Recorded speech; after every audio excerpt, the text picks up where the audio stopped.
Shabbat Shalom. So, there's a joke that there is a three-part explanation of every Jewish holiday, right? You probably know this joke, right? They tried to kill us, we won, let's eat, right? And for some it's true, right? For Pesach, right? They tried to kill us, we won, let's eat matzah, right? For Hanukkah, they tried to kill us, we won, let's eat latkes or donuts, right? Purim, they tried to kill us, we won, let's eat Hanukkah, right? But I mean, it's not always true, right? For example, Tisha B'Av, they tried to kill us. We didn't win. Let's not eat, right? And then Rosh Hashanah, Yom Kippur have nothing to do with this, but basically, in a way, they tried to kill us. We won. Let's eat is, in a way, what historians of religion would call the Jewish master narrative, right? Like a master, every religion has a story that their spiritual life is organized around, right? For example, for Christians, what? It's the ministry, death, and resurrection of Jesus of Nazareth. That's their master narrative, right? And for us, it would be Exodus, revelation at Mount Sinai, and entrance into the land, right? That's kind of our master narrative, and they tried to kill us, we won, let's eat is pretty close to that. But the first fruits recitation that I mentioned before is a version of that master narrative, right? The Egyptians dealt cruelly with us, right? God brought us out, we escaped, and now we are here in the land for which I thank you, and I bring you, you being God, that first fruits, right? And as I mentioned before in my introduction to the Parsha, it prescribes the exact words to be used. Right? A couple of weeks ago, we discussed the verse that is the basis of Birkat Hamazon, right? And the question that I'm often asked by both Jews and Gentiles, right? Why do you say the main blessing for the meal after you've eaten, right? And it says in the Torah, ve'achalta v'sabata uberachta et Hashem Elokecha al haaretz hatova asher natan lach. You shall eat, be satisfied, and bless the Lord your God for the good land which he has given you, right? So it gives you the themes, but it doesn't give you the exact words, right? Nobody thinks that God dictated the words of Birkat Hamazon to Moses on Mount Sinai, right? But God did dictate the words of the first fruits narrative to Moses on Mount Sinai, right? And what's going on here, right? We are an independent people in our land, and we're prosperous, right? We're bringing the first fruits, but nevertheless, we're required to recall our less than prosperous origins, right? And that's a key mitzvah for Jews, right? Zachor. And I don't want to get too far down the road on a digression, right? But why is every Jewish community that I know of, both here and in Israel, marking the October 7th massacre on October 7th, right? As opposed to according to the Hebrew calendar, right? And the answer really is because, look, Simchat Torah this year and perhaps forever will not be what it was, right? But nevertheless, Simchat Torah, Simcha, right? October 7th, remembrance, right? So that's why I think, I mean, I don't know that anybody like made an official explanation, but that's why October 7th is being observed on October 7th. But because we have to recall, we have to remember. And if we forget our origins, our values are no longer Jewish values as far as I'm concerned, right? But so at any rate, we're given the exact words and it fits the three-part structure, right? Especially if we understand it as the Haggadah does, where it says Arami Oved Avi, the Haggadah does not read that as a wandering or a fugitive Aramean was my father, but an Aramean tried to kill my father, right? And that's probably because Arami sounds a lot like Romi, and we couldn't say bad things about the Romans, so we said them about the Arameans, and we knew what we were talking about, and hopefully the Romans didn't, right? But, so there's the suffering and the deliverance, and then the feast, right? But it doesn't actually say, we won. It says, Hashem won, right? God won. We attribute that victory to God because everything that we have, every good thing that we have comes from God, right? But at the beginning of the recitation, if you read it in Hebrew or you know enough Hebrew, it's actually a little bit puzzling, right? Because it says you lay down the basket of fruits in front of the Kohen, the Anita, the Amarta, right? Literally, that means you shall answer and say. But how am I answering when nobody's asked me a question? Right? Nobody's asked me a question, so how am I answering? Right? So Rashi says Anita does not come from la'anot, to answer, right? But the same exact word that means something entirely different, la'anot, to humble yourself.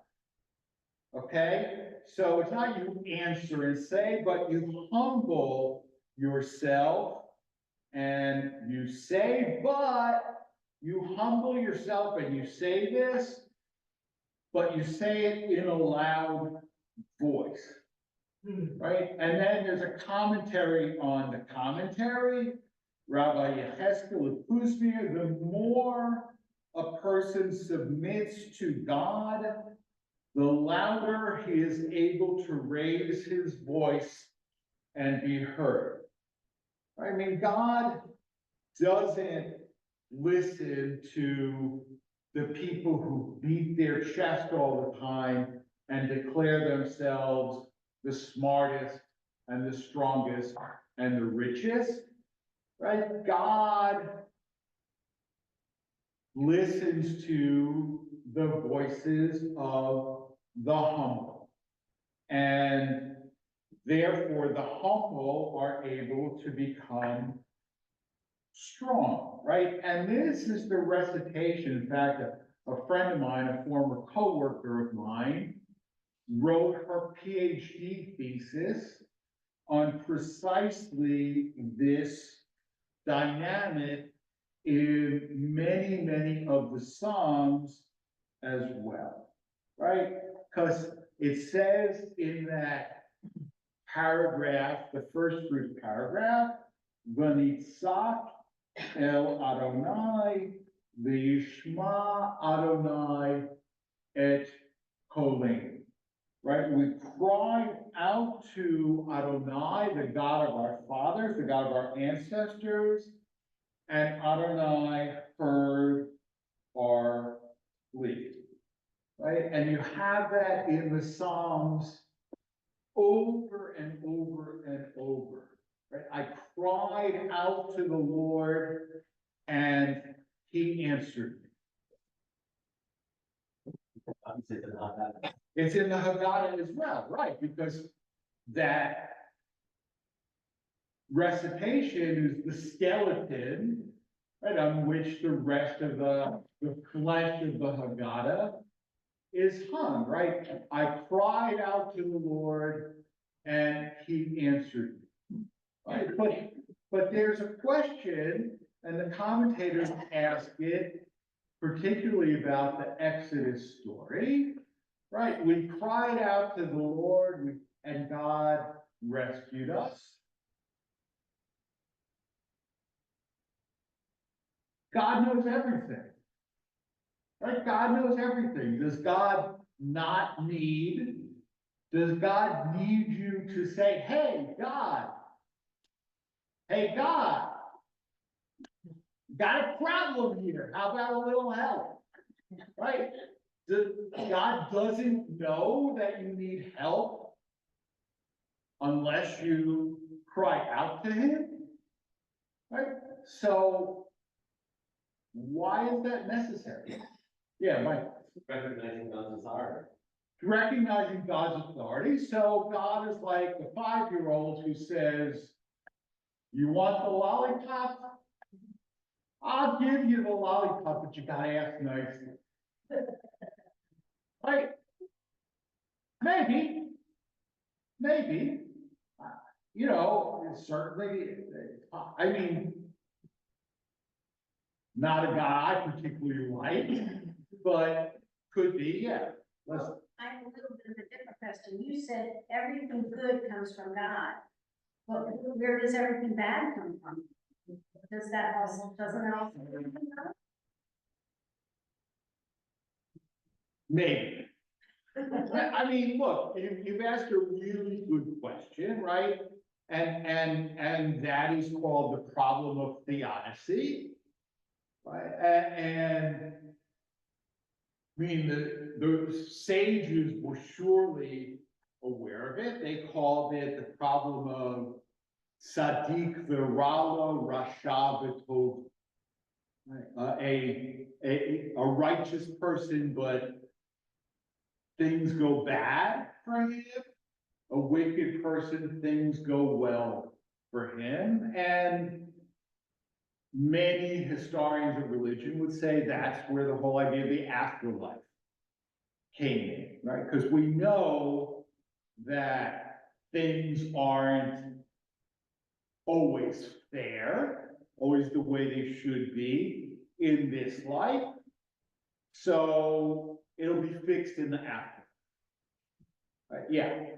The theme that you're talking about now, like, I know this is another and very nice, but often it is referred to when talking about the Holocaust and the number of people who cried out in the end of the Yeah, of course. I mean, look, the Holocaust is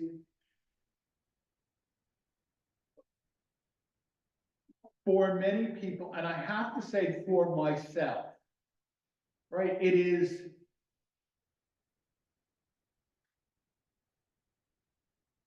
the beginning of a different view of God. Because, I mean, and this is Howard Kushner all the way, Right? If God is both all powerful and all good, then how did this happen? Right? So you can say God is all good but not all powerful. You can say God is all powerful but not all good, or there are two other answers, right? There is the answer of ultra-Orthodox anti-Zionist Jews who say, we deserve it, right? We deserved it. We sinned. Zionism, secularism, Reform Judaism, conservative Judaism, modern Orthodoxy, Jewish socialists, Jewish communists, right? There's no problem there because the Torah doesn't promise you, individual person, follow the mitzvahs and you, individual person, will be rewarded, but you, Am Yisrael, follow the mitzvahs, and you, Am Yisrael, will be rewarded, and Am Yisrael didn't follow the mitzvahs, so we had it coming to us. Again, that's not particularly, I mean, anybody who finds that credible probably should be in a different shul. Right. But what?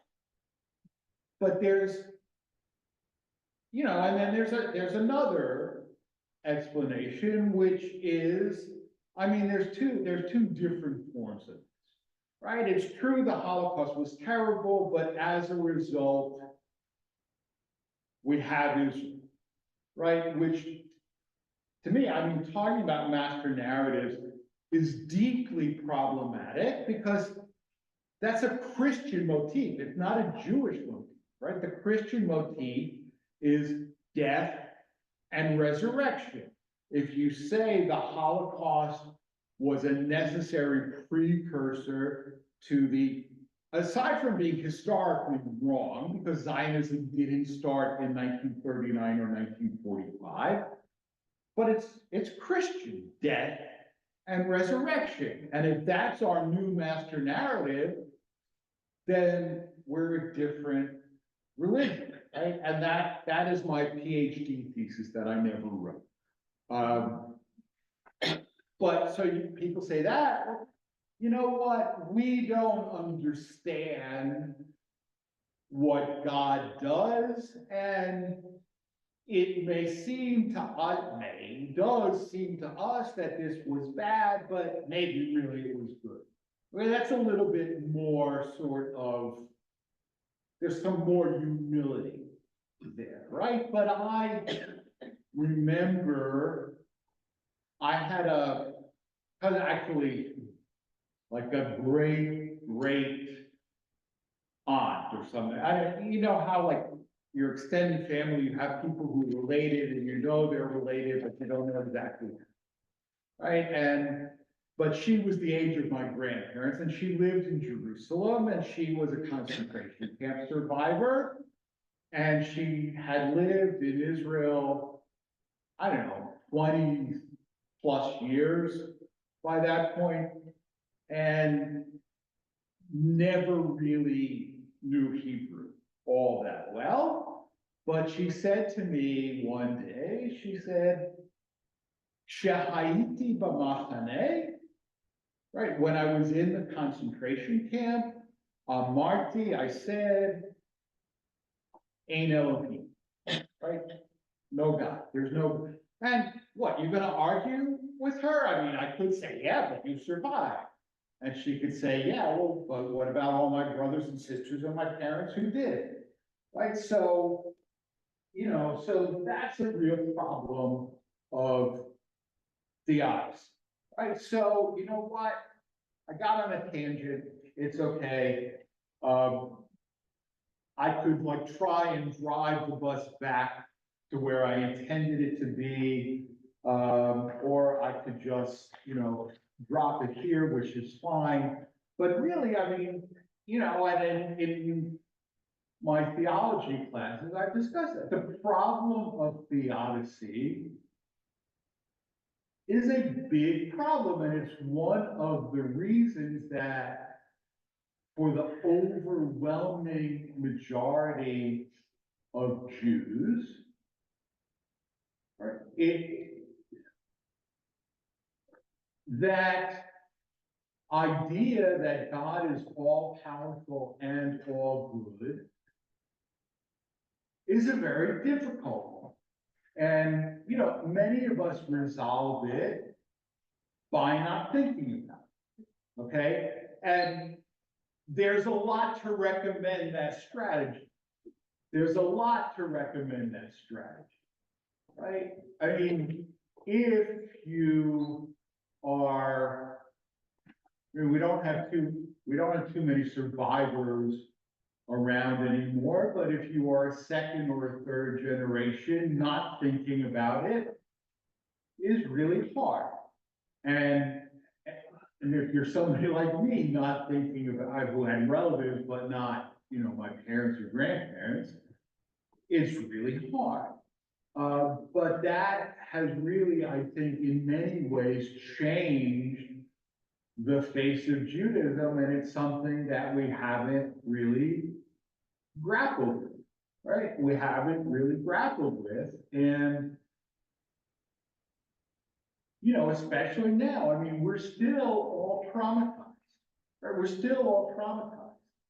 I mean, I don't know how many of you, right, but the son of somebody I knew was murdered on October 7th.